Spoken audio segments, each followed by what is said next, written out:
সকলের কাছে, সকল লোকের কাছে গ্রহণযোগ্য একজন নাগরিক হিসেবে উপহার দেওয়ার জন্য বাংলাদেশ জামাত ইসলামী চেষ্টা করছে।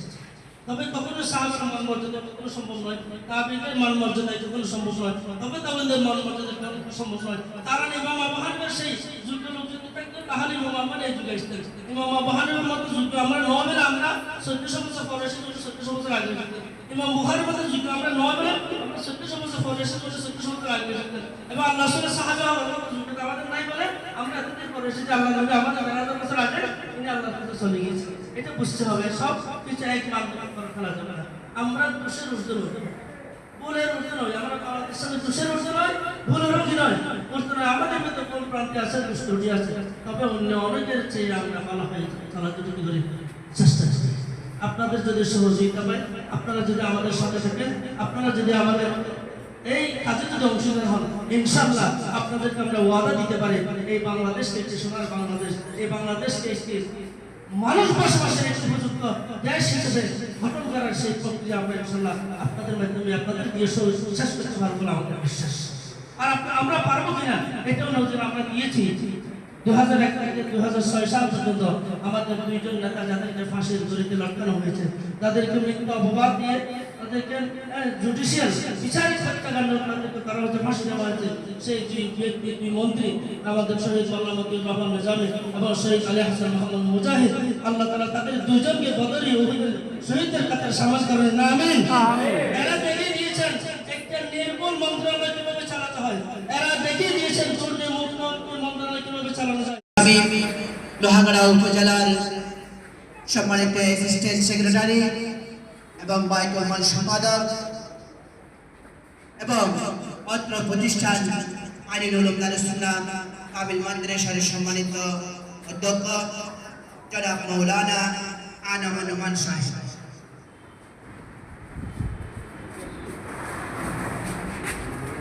আসসালামু আলাইকুম ওয়া রাহমাতুল্লাহ। আসসালামু আলাইকুম ওয়া রাহমাতুল্লাহ। ওয়া আলাইকুম আসসালাম। কিছু জায়গা আছে না, সালাম জবাব না, সালাম জবাব দেবে তো হাতা হয়ে যাবে। আসসালামু আলাইকুম ওয়া রাহমাতুল্লাহ। ওয়া আলাইকুম আসসালাম। আলহামদুলিল্লাহ ওয়াসসালাতু ওয়াসসালামু আলা রাসূলিল্লাহ। আমাদের দুইজন অত্যন্ত গুরুত্বপূর্ণ ব্যক্তি আমাদের গোটা চট্টগ্রামের জন্য যারা সম্ভব ছিলেন, আলম সমাজের মধ্যে যারা বক্তব্য রেখেছিলেন, আপা মহতরম সাধারণ কাছে তাদের প্রেম ভালোবাসা মায়া মমতার বন্ধন ছিল।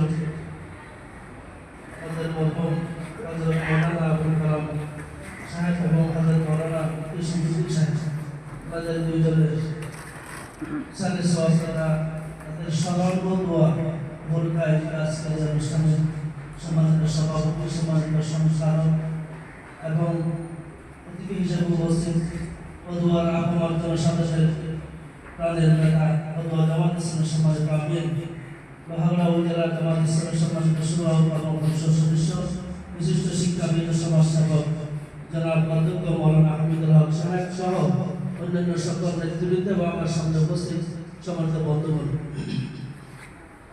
আল্লাহ পাকের শুকরিয়া আদায় করছি।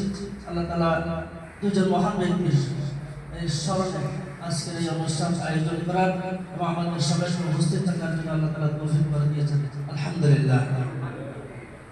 এই দুইজন ব্যক্তির স্মরণে আজকের এই আয়োজন, তাদের দুইজনের কথাই ভূমিতে বলে ফেলেছি। এরা তো এই এলাকার সর্বসাধারণের মানুষের, প্রত্যেক মানুষের জাতি ধর্ম নির্বিশেষে, এটা শুধুমাত্র মুসলমান নয়, শুধু জামাত ইসলামী নয়, বা অন্যান্য সকল রাজনৈতিক নেতৃত্বের কাছে, এমনকি বিধর্মীদের কাছে পর্যন্ত তাদের একটা অবস্থান ছিল, তাদের প্রতি সম্মানবোধ ছিল, তাদের প্রতি মানুষের আন্তরিকতা ছিল, তাদের প্রতি মানুষের ভালোবাসা ছিল, তাদের প্রতি মানুষের আকর্ষণ ছিল, তাদের পথে ছাড়ায় মানুষের আনন্দিত হলো, তাদেরকে কাছে পেলে মানুষের পুরোহিত হলো, তাদের কাছে মানুষেরা নিজের অভাব অভিযোগ, নিজের সমস্যার কথা বলে শান্তি হতো। সেই ধর্মী মহান ব্যক্তি আজকে আমাদের মাঝে আর নাই। তারা দুজন চলে গিয়েছেন, দুজনেই সহসময় ভাষণ ছিলেন। মুফতি মাওলানা শামসুদ্দিন উনি সিদ্ধার দিকে জামে মসজিদের মধ্যে বিশাল এবং দৃষ্টিনন্দন এক মসজিদ আমাদের কাছে উপহার দিয়ে গিয়েছেন। হয়তো নিজের পকেটে টাকা খরচ নাই, কিন্তু এই দুই দিন পর্যন্ত একটা সুন্দর দৃশ্যের নন্দন একটি মসজিদ তো মানুষের কাছ থেকে সাদা সন্দেহের মাধ্যমে করা ছাত্রীদের কথা নয়। আমরা সমাজের মধ্যে থেকে সবসময় মহিলা আমরা কাজ করছি, কিন্তু এরকম কোনো কাজ আমরা এখানে হাত করে আমরা কেউ বলতে পারবো না। তাহলে এটা আপনারা এই জন্য নারীর সমস্যা হয়েছে, সে মহান ভূমিকা আমাদের মাঝে আছে। আর বয়সী মহিলা আলী মাদ্রাসা মাদ্রাসা প্রতিষ্ঠা করেছেন, সেই মাদ্রাসা থেকে সহসভার হিসেবে দায়িত্ব পালন করেছেন। এগুলো ছাত্রীদেরই কথা না, একটা একজন মানুষের জীবনে একটা দুটো ব্যক্তি থাকে, কিন্তু মহান মহান এরকম বিশাল ব্যক্তি মানুষের জীবনে তেমন একটা আসে না। তো মুফতি মৌলানা শামসুদ্দিন সাহেব আমাদের মাঝে ছিলেন এবং এই কাজগুলো তিনি করে গিয়েছেন। তো আরেকজন হযরত মাওলানা আবুল কালাম সাহেব, তিনি এই মাদ্রাসার সহসভাপতি ছিলেন, লেখাপড়ায় আমার সিনিয়র ছিলেন, বয়সেও সিনিয়র ছিলেন, এবার রাজনৈতিক দৃষ্টিকোণ তিনি আমার নেতা ছিলেন। তিনি যখন মাদ্রাসায় থাকতেন তখন আমি তার দায়িত্বশীল হিসেবে তিনি আমাকে সম্মান জানাতেন। কখনো এরকম কোনো আচরণ হয় নাই যে তিনি সেক্রেটারি সাহেব, আমি স্টেট সেক্রেটারি, সেই হিসেবে একটা আমার মাদ্রাসার ভিতরে আমার সাথে মানে একটু ভালো না এরকম কোনো আচরণ করবেন, এইরকম আচরণ একটাও সংগঠিত হয়, একটাও হয়নি। উনি আমার সামনে অন্যান্য সাধারণ শিক্ষকরা যেরকম করতেন সেরকম। বয়সে আমি ছোট, কিন্তু আমি প্রিন্সিপাল, আমি একটা চেয়ারে মালিক, আমি মানুষ হিসেবে আমাকে করোনা করা হবে না, আমি একটা পদুয়া আয়োজন কাওয়াল মানুষের প্রত্যেক হিসেবে কি করা হবে, বিবেচনা করা হবে। সেই বিবেচনায় কেউ জিজ্ঞেস করবো যে আপনার বয়স কত, সেই বিবেচনায় কেউ জিজ্ঞেস করবো যে আপনার পড়ালেখা কখন, সেই বিবেচনায় কেউ জিজ্ঞেস করবো যে আপনার তাকে আমার পাস করেছেন, আমার পাস করেছেন, এটা কেউ জিজ্ঞেস করবো না। জিজ্ঞেস করে চেয়ারে নিয়ে বসে আছে সেই মানুষটি, সেই ব্যক্তি মানুষ নয়, সেই ব্যক্তি চেয়ারের পার্সন, এটাই তো মাওলানা আবুল কালাম সাহেব আমাদের শিক্ষা দিয়েছেন যে বাইরের পরিমণ্ডলে একজন অনেক উচ্চ মাপের একজন রাজনৈতিক নেতা হওয়া সত্ত্বেও কর্মজীবনে তার বস যেন তার প্রতি কিভাবে সম্মান দেখাতে হয় সেটা তিনি আমাদের শিখিয়ে গিয়েছেন। আবার তার জীবন তিনি শিক্ষা গ্রহণ করেন। আবার রাজনৈতিক ময়দানে কেউ বলতে পারবে না তাহলে আমার পাশে আছে, রাজনৈতিক ময়দানে কেউ বলতে পারবে না আমি কোথাও গিয়ে তার মন্ডল থেকে বের হওয়ার পরে কখনো কোথাও আমার প্রিন্সিপালের এই বাপটা কখনো ওনার যেতে গিয়েছে আল্লাহ কসম কেউ বলতে পারবে। আমরা এরকমই চলেছি দুইজনে, এখানে আসলে বসে আমার ছোট হয়ে যাবে আর বাইরে গেলে আমি ওনার ছোট হয়ে যাবে, এবং ওনার নির্দেশনা সবসময় পালন করে।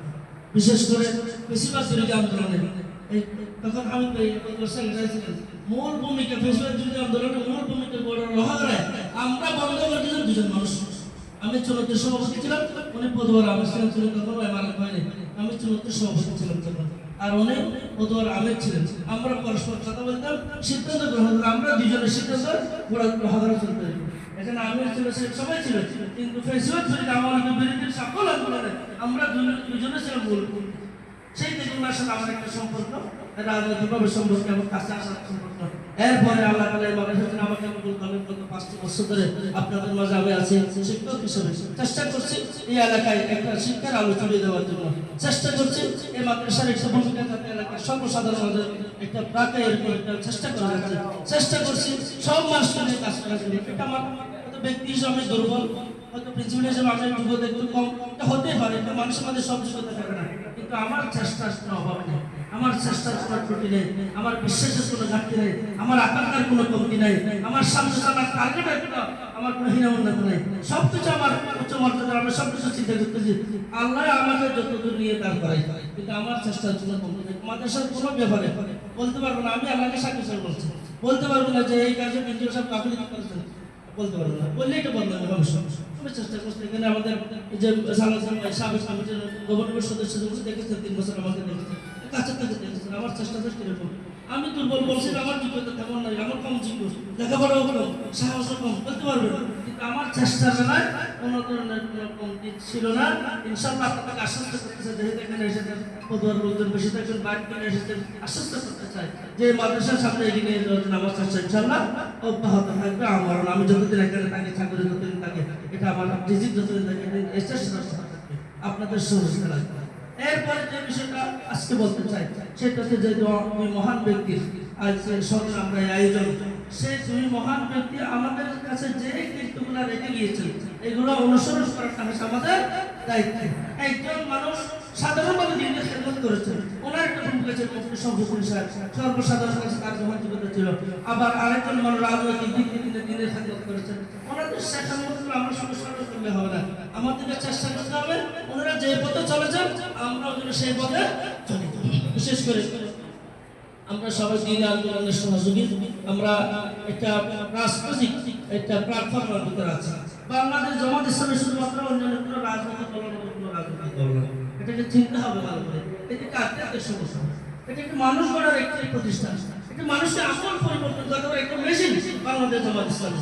এই বাংলাদেশ জামাত ইসলামী আল্লাহ নবী সাল্লাল্লাহু আলাইহি ওয়াসাল্লাম যখন সাহাবাদের কাছে দাওয়াত দিয়েছিলেন, আল্লাহ নবীর সংস্পর্শে এসে চোর ডাকাত যত সব অসংখ্য প্রকৃতির দূষান্বিত যে মানুষগুলো ছিল, সে লোকগুলো আল্লাহ রাসূল সাল্লাল্লাহু আলাইহি ওয়াসাল্লামের সংস্পর্শে এসে সবাই পৃথিবীর যুগশেষ কিয়ামত পর্যন্ত তাদের সমকক্ষ, তাদের সমান পরিণতির কোনো মানুষ পৃথিবীতে আর আসবে না। সাহাবায়ে কেরাম, তা আমরা তো সাহাবা নয়, তাবেঈন নয়। আল্লাহ নবী সাল্লাল্লাহু আলাইহি ওয়াসাল্লাম হিজরতের 1447 বছর পর আমরা এখানে আছি। বাংলাদেশ জামাত চেষ্টা করছে এই দেশের মানুষকে সেরকম সোনার মানুষ উপহার দেওয়ার জন্য, এই দেশের মানুষকে সেই দিনে আদলে গঠন করার জন্য, এই দেশের মানুষের চারিত্রিক উন্নতি ঘটানোর জন্য, এই দেশের মানুষকে একজন সকল লোকের কাছে গ্রহণযোগ্য একজন নাগরিক হিসেবে উপহার দেওয়ার জন্য বাংলাদেশ জামাত ইসলামী চেষ্টা করছে। তবে কখনো সাহাবার মান মর্যাদা কখনো সম্ভব নয়, তাবেঈদের মান মর্যাদা কখনো সম্ভব নয়, তবে তাবেঈদের মান মর্যাদা কখনো সম্ভব নয়। কারণ ইমাম আবু হানিফার সেই যুগ লোক যদি থাকতো তাহলে ইমাম আবু হানিফা এই যুগে আসতেন। ইমাম আবু হানিফার মতো যুগ আমরা নবের আমরা 1400 বছর পরে এসে 1400 বছর আগে থাকতেন। ইমাম বুখারীর মতো যুগ আমরা নবের আমরা 1400 বছর পরে এসে 1400 বছর আগে থাকতেন। এবং আল্লাহ রাসূলের সাহাবা যুগটা আমাদের নাই বলে আমরা এতদিন পরে এসে আল্লাহ নবী আমাদের 1000 বছর আগে তিনি আল্লাহর কাছে চলে গিয়েছেন। এটা বুঝতে হবে, সব কিছু এক মান করে ফেলা যাবে না। আমরা দোষের ঊর্ধ্বে নই, ভুলের ঊর্ধ্বে নই, আমরা বাংলাদেশের সাথে দোষের ঊর্ধ্বে নয়, ভুলেরও কি নয়, ঊর্ধ্বে নয়। আমাদের মধ্যে কোন প্রান্তে আছে, দুষ্টটি আছে, তবে অন্য অনেকের চেয়ে আমরা ভালো হয় চলাচল করি, চেষ্টা করি। আপনাদের যদি সহযোগিতা পাই, আপনারা যদি আমাদের সাথে থাকেন, আপনারা যদি আমাদের এই কাজে যদি অংশগ্রহণ হন, ইনশাআল্লাহ আপনাদেরকে আমরা ওয়াদা দিতে পারি এই বাংলাদেশকে একটি সোনার বাংলাদেশ, এই বাংলাদেশকে একটি মানুষ বসবাসের একটি উপযুক্ত দেশ হিসেবে গঠন করার সেই প্রক্রিয়া আমরা ইনশাআল্লাহ আপনাদের মাধ্যমে আপনাদের দিয়ে শেষ করতে পারবো বলে আমাদের বিশ্বাস। আর আমরা পারবো কিনা এটাও নজর আমরা দিয়েছি। 2001 থেকে 2006 সাল পর্যন্ত আমাদের দুইজন নেতা যাদেরকে ফাঁসির দড়িতে লটকানো হয়েছে, তাদেরকে মিথ্যা অপবাদ দিয়ে তাদেরকে জুডিশিয়াল বিচারিক হত্যাকাণ্ড করা হয়েছে, ফাঁসি দেওয়া হয়েছে। সেই দুই মন্ত্রী আমাদের শহীদ মাওলানা মতিউর রহমান নিজামী এবং শহীদ আলী হাসান মোহাম্মদ মুজাহিদ, আল্লাহ তাআলা তাদের দুইজনকে বদরি শহীদদের কাতারে সামিল করেন। আমিন। এরা দেখিয়ে দিয়েছেন একটা নির্মূল মন্ত্রণালয় কিভাবে চালাতে হয়, এরা দেখিয়ে দিয়েছেন দুর্নীতিমুক্ত মন্ত্রণালয় কিভাবে চালানো যায়, এরা দেখিয়ে দিয়েছেন একজন মন্ত্রী কিভাবে শ্রমিকের মতো কাজ করতে পারে, এরা দেখিয়ে দিয়েছেন একজন মন্ত্রী একটা অফিসের সিস্টেমকে কিভাবে পরিবর্তন করে দিতে পারে। সেই মানুষগুলো আমাদের মাঝে আছে, প্রকাশ হয় না কেন? যতদিন মাওলানা মতিউর রহমান ছিলেন ততদিন মাওলানা মকবুল আহমদ যিনি পরে আমির হয়েছেন তাকে বোঝা যায় না। যতদিন আলী হাসান ছিলেন মিয়া গোলাম বলেও বোঝা যায় না। যতদিন মকবুল আহমদ ছিলেন ডাক্তার শফিউল আহমদকে কি যায় না, বোঝা যায় না। এগুলো বাইসিলের শোনার মানুষগুলো আছে, বাইসিলের আছে, পিছন দিকে আসতে থাকবে। ইনশাআল্লাহ এই বাংলাদেশকে সোনার বাংলাদেশ হিসাবে, এই বাংলাদেশকে মানুষের আকাঙ্ক্ষা একটি বাংলাদেশ হিসেবে উপহার দেওয়ার জন্য সেই রকম যোগ্য লোক আমাদের তৈরি হয়েছে। আলহামদুলিল্লাহ, ইনশাআল্লাহ আমরা দায়িত্ব পালন করতে পারবো। কারণ এই দুর্নীতির সময় যখন 2001 থেকে 2006 সাল পর্যন্ত তৎকালীন সরকার দুর্নীতিতে চ্যাম্পিয়ন হয়েছিল, তখন সেই সময়ে এই দুইটা মানুষ দেখিয়ে দিয়েছে যে 1 পয়সার দুর্নীতি না করে, 1 পয়সার এদিক না করে, একটু সময়ের হেরফের না করে, কারোর সাথে ব্যবহার না করে, কারোর সাথে অসহযোগী আচরণ না করে যেগুলো মন্ত্রণালয় চালানো যায় এটা আমরা দেখিয়ে দিয়েছি।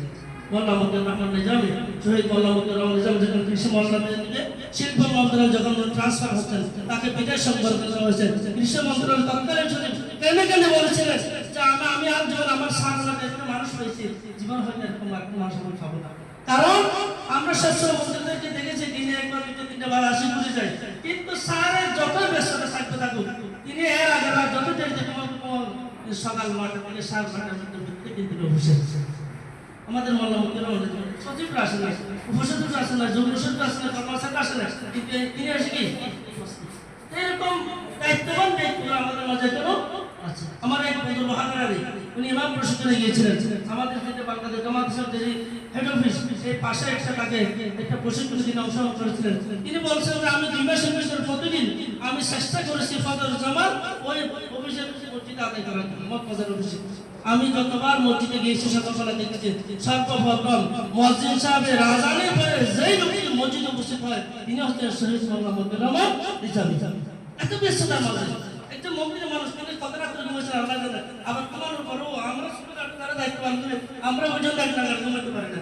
রাত্রে কি 11টা বাজে ঘুমাই, ফোন করে একটু 11:30 করে 12টা উনি মনে করেন উনি জেগে আছেন, আমি চলে গেছি যে আমাকে ফোন করতে সে মনে করছে আমি যখন জেগে আছি হয়তো উনি গিয়েছেন জেগে আছেন। তার ভিতরে এইটা নাই যে এই মানুষটা সারাদিন কষ্ট করেছে, এতগুলো হিসাব বসে গেছে, বিভিন্ন প্রোগ্রাম করেছে, ওনাকে একটু বিশ্রাম করার সুযোগ দিই, এই মেন্টালিটি আমাদের ভিতরে নাই।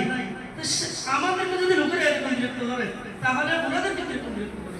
ওনারা আসলে এক নাগারে 2 ঘন্টা সাইকেলে ঘুমাবেন, এই সময়টুকু ওনারা আর নাই। সেই অবস্থায়ও আমার বন্ধু বলছেন যতবার আমি মসজিদে প্রথম সময় আমি গিয়েছি সব সময় দেখেছি মুয়াজ্জিনের আযানের পরে যে ব্যক্তি মসজিদে আসে সেটা হচ্ছে শহীদ মোল্লা রহমান নিজামী। তাহলে যে মানুষটি নিজের কর্মক্ষেত্রে সফল, যে মানুষটি ধর্মীয় কাজকর্মের ক্ষেত্রে অন্যান্য অনেকের চেয়ে এগিয়ে, যে মানুষটি পরিবারে সকলের সাথে সুন্দর কথাবার্তা তিনি সময় দিয়েছেন, সেই রকম শোনার মানুষগুলো আমাদের মধ্যে হয়ে গেছে। এখন আশা করছি আপনারা যারা এসেছেন আজকে আপনাদের কাছে আমাদের অনুরোধ, আমাদের আর্জি আপনারা আমাদের সাথে থাকবেন ইনশাআল্লাহ। আপনারা যদি আমাদের সাথে থাকেন আপামার জন্য আপনাদের সহযোগিতা করেন ইনশাআল্লাহ। আমাদের লোক তৈরি হয়েছে এরকম একটি ইসলামী স্টেট উপহার দেওয়া আমাদের জন্য শুধুমাত্র সময়ের কাজ। আল্লাহ আমাদেরকে কবুল করুন, আমিন।